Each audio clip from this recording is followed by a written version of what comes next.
Welcome to KR engineering and career guidance YouTube channel. మా KR engineering and career guidance YouTube channel వీక్షిస్తున్న viewers అందరికీ స్వాగతం. మా channel ఇప్పటివరకు ఎవరైనా సబ్స్క్రైబ్ చేసుకోనట్లయితే ఛానల్ వెంటనే సబ్స్క్రైబ్ చేసుకోండి. మీరు వీడియో చూస్తున్నప్పుడు తప్పకుండా లైక్ చేయండి. మీరు లైక్ చేయడం ద్వారా మీలాంటి ఎక్కువ మంది ఇంజనీరింగ్ ఆస్పిరెంట్స్కి కానీ పేరెంట్స్కి కానీ మన యొక్క వీడియోస్ యూట్యూబ్ రికమెండ్ చేస్తుంది. కాబట్టి తప్పకుండా మా ఛానల్ని లైక్ చేయండి, సబ్స్క్రైబ్ చేయండి, వీడియోస్ కూడా షేర్ చేయాలని కోరడం జరుగుతుంది. మరి ఇవే కాకుండా కేఆర్ పర్సనల్ మెంటర్షిప్ గ్రూప్లో ఆసక్తి గల అభ్యర్థులు జాయిన్ అవ్వచ్చు. ఈ మెంటర్షిప్ గ్రూప్లో జాయిన్ అయిన అభ్యర్థులకు కంప్లీట్గా ఈ సంవత్సరం ఇంజనీరింగ్ కౌన్సిలింగ్ అన్నీ అయిపోయేంత వరకు మీకు గైడెన్స్ ఇవ్వబడుతుంది. ప్రధానంగా మీకు ప్రతి కౌన్సిలింగ్కి సంబంధించిన వెబ్ ఆప్షన్స్ మీ యొక్క ర్యాంకును బట్టి పర్సనల్గా షేర్ చేయడం జరుగుతుంది. ఇప్పటికే జోసాకు సంబంధించి సక్సెస్ఫుల్గా షేర్ చేశాం. నిన్న జరిగిన అలాట్మెంట్లో కూడా రౌండ్ 1లో చాలామంది మెజారిటీ అభ్యర్థులకి సీట్ వచ్చాయి. భవిష్యత్తులో వచ్చే రౌండ్స్లో కూడా చాలామంది విద్యార్థులకు రాబోతున్నాయి. మరి ఇంకా కామెడీకే కావచ్చు, ప్రధానంగా ఇటు తెలంగాణ అటు ఏపీ ఎంసెట్లకు సంబంధించిన కౌన్సిలింగ్కి సంబంధించి కూడా త్వరలో జరగబోతూ ఉంది. దానికి సంబంధించిన వెబ్ ఆప్షన్స్ కూడా ఇస్తాం. కాబట్టి డిస్క్రిప్షన్లో ఇచ్చిన నా నెంబర్కి మీరు జస్ట్ హాయ్ అని పెట్టినట్లయితే పూర్తి వివరాలు మీకు గ్రూప్స్కి సంబంధించినవి పంపించే ప్రయత్నం చేయడం. మరి చాలామంది ఈరోజు మనం కౌన్సిలింగ్స్ పరిశీలిస్తే అది ఎంసెట్ కావచ్చు, జోసా కావచ్చు, మిగతా ప్రైవేట్ యూనివర్సిటీస్ కావచ్చు, ఇక్కడ మెజారిటీ విద్యార్థులు ఎక్కువ మంది విద్యార్థులు అంటే దాదాపు కౌన్సిలింగ్లో పార్టిసిపేట్ చేసే విద్యార్థుల్లో 85 to 90% విద్యార్థులు ఒకే బ్రాంచ్పై ఆసక్తి చూపుతున్నారు. అది కంప్యూటర్ సైన్స్ అండ్ ఇంజనీరింగ్ కావచ్చు, లేదా దాని యొక్క అలైడ్ బ్రాంచెస్పై విద్యార్థుల యొక్క ఆసక్తి ఎక్కువగా అటువైపే చూపుతూ ఉన్న విషయం మన అందరికీ తెలుసు. మరి త్వరలో ఎంసెట్ కౌన్సిలింగ్ జరగబోతూ ఉంది. ఎంసెట్లో కూడా దాదాపు మన రాష్ట్రంలో 1,10,000 సీట్ల వరకు గతంలో అందుబాటులో ఉంటే దానిలో 80,000 నియర్లీ 78 to 80,000 వరకు కన్వీనర్ కోటాలో అందుబాటులో ఉంటాయి. దీంట్లో కూడా తెలంగాణ రాష్ట్ర ప్రభుత్వం ఏం చేసిందంటే మిగతా ఏవైతే కోర్ బ్రాంచెస్ ఉన్నాయో ఆ కోర్ బ్రాంచ్ల యొక్క సీట్లన్నీ డిడక్ట్ చేసుకొని వాటి ప్లేస్లో కంప్యూటర్ సైన్స్ అండ్ ఇంజనీరింగ్ లేదా దాని యొక్క అనుబంధ బ్రాంచ్లను అనుమతి కోరుతూ గతంలో సీట్లు మంజూరు చేయించుకున్నారు అందరూ. మరి ఎందుకు అంటే విద్యార్థుల యొక్క డిమాండ్ దృష్ట్యా ఎక్కువ వాళ్ళకు మేనేజ్మెంట్ సీట్లు అమ్ముకున్న సిఎస్సి సీట్లు అంటేనే కొనడానికి ముందుకు వస్తున్నారు. కాబట్టి ఈ బ్రాంచ్ మార్పిడి అనేది చాలా ఇంజనీరింగ్ కాలేజీలో గత 3-4 సంవత్సరాలుగా కంటిన్యూగా జరుగుతూ వస్తున్నది.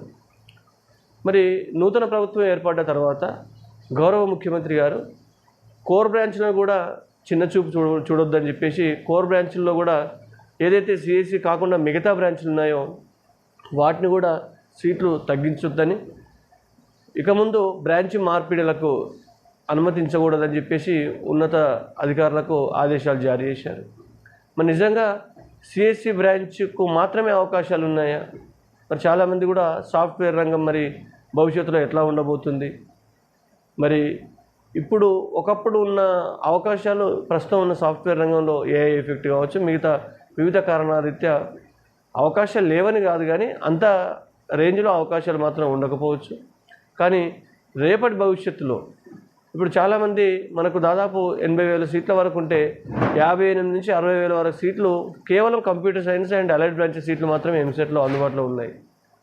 మరి అప్పటికి ఇప్పుడు సీట్ల యొక్క కౌన్సిలింగ్ తర్వాత మనం గణాంకాలు పరిశీలించినట్లయితే సిఎస్సికి సంబంధించి ఏ కాలేజీలోనైనా అంటే ఎంత గ్రామీణ ప్రాంతాల్లో ఉన్న కాలేజెస్లోనైనా సీట్లు ఫిలప్ కావడం జరుగుతుంది. కానీ మరి ఈసీ కానీ, ట్రిపుల్ కానీ, మెకానికల్ కానీ, సివిల్ లాంటి కోర్ బ్రాంచ్ల్లో మంచి కాలేజీల్లో కూడా అడ్మిషన్స్ తీసుకోవడానికి విద్యార్థులు వెనకడుగు వేస్తున్నారు. మరి రాబోయే రోజుల్లో భవిష్యత్తులో మరో 4-5 సంవత్సరాల్లో ఇదే విధంగా ఆల్రెడీ 5-6 years నుంచి ఇదే ట్రెండ్ కొనసాగుతూ ఉంది. మరో 5-6 సంవత్సరాలు కూడా ఇదే ట్రెండ్ కొనసాగితే మరి ఖచ్చితంగా కోర్ బ్రాంచ్ల్లో ఉన్న రిక్వైర్మెంట్ అనేది ఎక్కువ ఉంటుంది. అప్పుడు మనకు విద్యార్థులు సరిపోను కూడా నిష్ణాతులు దానిలో అందుబాటులో ఉండకపోయే ప్రమాదం కూడా జరుగుతూ ఉంది. కాబట్టి విద్యార్థులకు తెలియజేసేది ఏంటంటే చాలామంది చేస్తున్న అంశం ఏంటంటే గుడ్డిగా సిఎస్సి అలైడ్ బ్రాంచెస్ ఏదైనా సరే ఫస్ట్ సిఎస్సి కానీ, సిఎస్సి ఏఐఎంఎల్ కానీ, డేటా సైన్స్ కానీ ఇట్లా ఇన్ఫర్మేషన్ టెక్నాలజీ వరకు ఏ బ్రాంచ్ అయినా సరే సిఎస్సిలో ఉన్న 10-12 అనుబంధ బ్రాంచ్లకు అడ్మిషన్ తీసుకోవడానికి ముందు చూపు అటువైపు వెళ్తున్నారు కానీ ఇటువైపు ఈసీ కానీ ట్రిపుల్ ఈ కానీ ఇట్లాంటి బ్రాంచ్ల వైపు రావట్లేదు. కానీ వారికి చెప్పే మన కేఆర్ గైడెన్స్ చెప్పేది అంటే అన్ని బ్రాంచ్లు దాదాపు సమానమే. కాకపోతే సిఎస్సిలో కొంత ఎగ్జామినేషన్లో కొంత పేపర్స్ ఈజీగా ఉండడం కావచ్చు, కొద్దిగా సిజిపిఏ కొంచెం కష్టపడితే సిజిపిఏ ఎక్కువ వచ్చే అవకాశం కూడా సిఎస్సిలో ఉన్నప్పటికీ మిగతా బ్రాంచ్లు కూడా తక్కువేం కాదు. ఈసీ బ్రాంచ్ చూసుకుంటే దానికి ఎవర్ గ్రీన్ బ్రాంచ్ అని పేరుంది. ఇది ఎప్పుడూ మనకు ప్రభుత్వ ఉద్యోగాల సైడ్ కావచ్చు, లేదా రేపు ఒకవేళ ఈసీ నేర్చుకొని కమ్యూనికేషన్ డిపార్ట్మెంట్లో కానీ మిగతా చాలా ప్రభుత్వ ఉద్యోగాలు కూడా అందుబాటులో ఉంటాయి.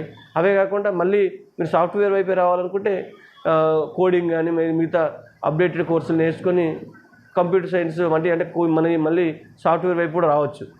ట్రిపుల్ ఈలో కూడా అంతే, చాలా వరకు ఎలక్ట్రిసిటీ సంబంధించిన ఉద్యోగాలు కానీ మిగతా కొన్ని చాలా వరకు ఎలక్ట్రానిక్స్ కంపెనీకి సంబంధించిన ఉద్యోగాలు కూడా ట్రిపుల్ ఈ వాళ్ళకు అందుబాటులో ఉన్నాయి. మరి మెకానికల్ సివిల్ కూడా దేని బ్రాంచ్ యొక్క ప్రత్యేకత దాందే. సివిల్ ఇంజనీరింగ్ కూడా ఎప్పుడు కన్స్ట్రక్షన్ అనేది జరుగుతూనే ఉంటుంది కాబట్టి ఆ డిపార్ట్మెంట్లో ఎప్పుడూ ఉద్యోగాలు ఉంటాయి. విద్యార్థి ఆ సబ్జెక్టులో కనుక ఖచ్చితంగా దానికి అవగాహన పెంపొందించుకోగలిగితే దానిపై పట్టు సాధించగలిగితే సివిల్ విద్యార్థులకు కూడా బంగారు భవిష్యత్తు ఉంది. మరి వివిధ డిపార్ట్మెంట్స్లో గతంలో మన రీసెంట్గా చూసాం, అసిస్టెంట్ ఎగ్జిక్యూటివ్ ఇంజనీర్ చాలా వరకు సివిల్ అభ్యర్థులే పోస్టులు సాధించారు. మరి మెకానికల్ కూడా చాలా వరకు రాష్ట్రంలో కానీ దేశంలో కానీ యాంత్రిక వ్యవస్థ అనేది చాలా ట్రెండ్స్లో అంటే అప్డేటెడ్ అవుతూ ఉన్నది. దాంట్లో ఈ మెకానికల్ చేసిన ఇంజనీరింగ్ అభ్యర్థుల యొక్క కొరత చాలా తక్కువనే ఉంది. మరి మీరు మెకానికల్ బ్రాంచ్ తీసుకున్న భవిష్యత్తులో ప్రధానంగా మీరు ఏ బ్రాంచ్నైనా కష్టంతో తీసుకోవద్దు, ఇష్టంతో తీసుకోండి, తప్పకుండా మీకు భవిష్యత్తు ఉంటుందని చెప్పడానికే ఈ వీడియో చేయడం జరుగుతుంది. ఇంకా ఒకటి ప్రధానంగా మీరు చూసేది ఏంటంటే, మీ ర్యాంక్ ఎంత వచ్చినా ఇప్పుడు 50-60 వేల ర్యాంక్ ఉన్న విద్యార్థులు వాళ్ళు టాప్ 60-70 కాలేజీ వరకు సిఎస్సి లేదా సిఎస్సి అలైడ్ బ్రాంచ్ అంటున్నారు తప్ప, మరి వాళ్ళు ఒకవేళ EC triple E mechanical civil వైపు వస్తే వాళ్ళకు సపోజ్ ఫర్ ఎగ్జాంపుల్ 50 నుంచి 60 వేల ర్యాంక్ ఉంటే ఈసీ అయితే టాప్ 30 కాలేజీలో రావచ్చు, ట్రిపుల్ ఈ అయితే టాప్ 20లో రావచ్చు, టాప్ 15లో రావచ్చు, సివిల్ అయితే టాప్ 10-15లో కూడా వచ్చే అవకాశం ఉంటుంది మెకానికల్ సివిల్ అయితే. కాబట్టి ఒక్కసారి ఆలోచించండి. ఇక్కడ కాలేజ్ మీకు మనం ప్రధానమైన కాలేజీ టాప్ కాలేజీలో జాయిన్ అయితే మనకు అవకాశాలు కూడా వస్తాయి. మరి ఎక్కడో మీరు టాప్ 60-70 కాలేజీలో సిఎస్సి తీసుకుంటే అక్కడ ఫ్యాకల్టీ ఉండకపోవచ్చు, ఇన్ఫ్రాస్ట్రక్చర్ ఉండకపోవచ్చు, రేపు భవిష్యత్తులో మీకు ఎలాంటి కంపెనీస్ టైప్ లేకపోవడం వల్ల ఉద్యోగాల కోసం అక్కడ ఎవరు రాకుండా మీరు 4 years బీటెక్ కూడా వేస్ట్ అయ్యే అవకాశం ఉంటుంది. కాబట్టి గుడ్డిగా సిఎస్సి లేదా సిఎస్సి అలైడ్ బ్రాంచెస్ అని ఎవరో జాయిన్ అవుతున్నారు అని చెప్పేసి అందరిని చూసి మీరు కూడా సిఎస్సి వైపు వెళ్ళకండి.